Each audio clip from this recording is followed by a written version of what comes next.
Hey YouTube, I'm Heidi and I'm here today to break down metal gauges for you. If you've ever had any kind of concern or worry about what type of metal to buy when you're ready to start your metal project, I have maybe an answer to help you figure out what you need. So anyway, when you go to the store or look online for the specific metal that you're looking for, a lot of times you have an option. Either a 16, 18, 20, 22, 24 gauge, whether it's wire or sheet metal. It's all broken down and kind of those specific numbers. And I do a lot of jewelry making, and one of the first types of metal that I looked into to buy was wire. I was interested in doing some chainmail, and my options were just really confusing. And with chainmail, a lot of times people buy the jump rings pre-made so that their project goes faster. The metal is ready to go, and you don't have to own a drill and a mandrel to make your own jump rings. So, when you're looking to buy sheet metal or wire, and you need a thick piece of metal, you're gonna want to look for your smaller numbers. For instance, a 22 gauge is going to be a thinner wire or sheet of metal than a 16 gauge.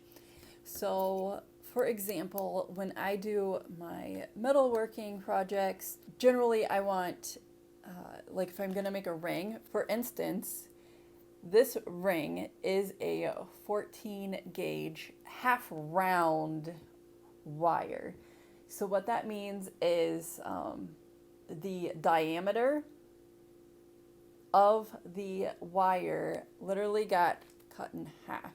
So it's flat on one side. So that would be the half round.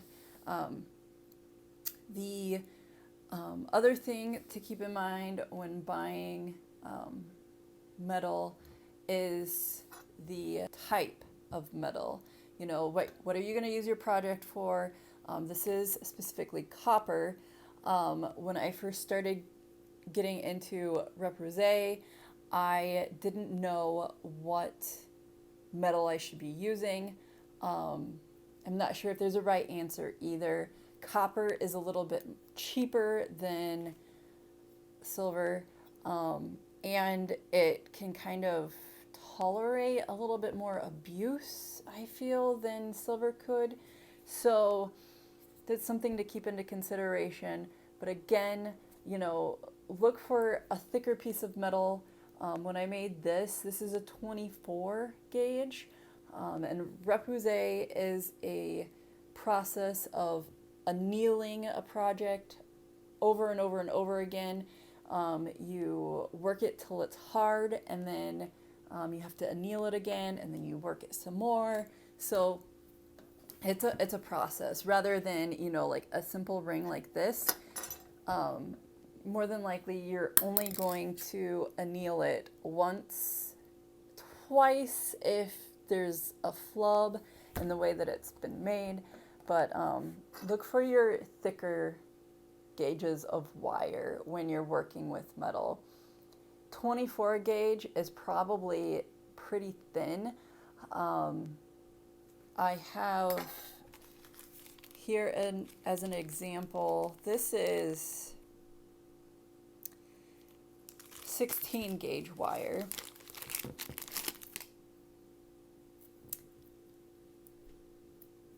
Don't know if you can see 16 gauge wire versus, this was some wire that I purchased for a weaving project.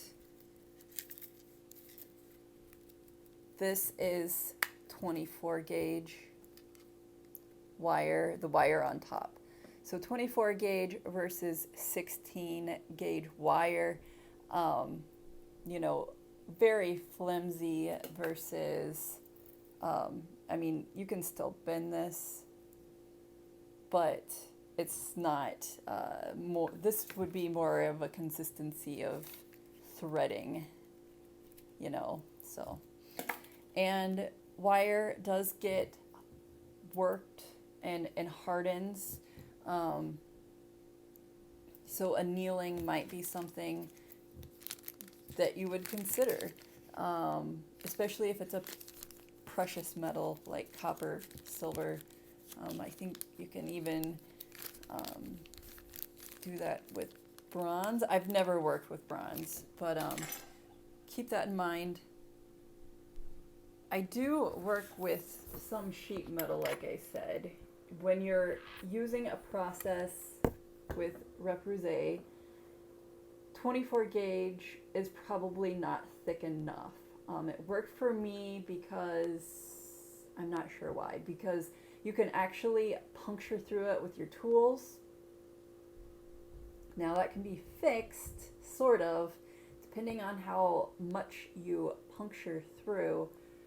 But it's key to keep in mind that you're wanting to layer the metal, push it up, push it back in. You know, you're really just working the metal back and forth to get the desired effect. So the more metal thickness you have, the more that, say, you could push out this guy's nose to make it stand out, to give it more of a 3D effect. But I think that kind of breaks it down for you guys, especially if you're interested in jewelry making. If you're into construction, such as roofing, the specific gauges of metal, there's a 29 gauge, and I believe it's 26. Those are very popular roof gauges. Again, the 29 gauge is going to be a thicker rooftop. So, or did I say 29? I meant 26 is going to be the thicker choice to put on a roof. More durable, sometimes not always with hail, but just so that you know what to look for when you're wanting a thicker metal, or, you know, again, if you want to weave something, look for the larger number, 24. 24, you wouldn't be able to probably weave a 20 gauge. All right, guys, that's it for today. Thank you so much for joining me on my first ever metal video. Probably going to be doing quite a few metal videos. So thank you so much for watching me today. If you have any questions, let me know down in the comments below. I'd be more than willing to answer any questions that I have, especially if it's in reference to jewelry making. I do a lot of jewelry making, and I hope to turn this into a jewelry making channel. So stick with me, guys. Have a great day. Bye.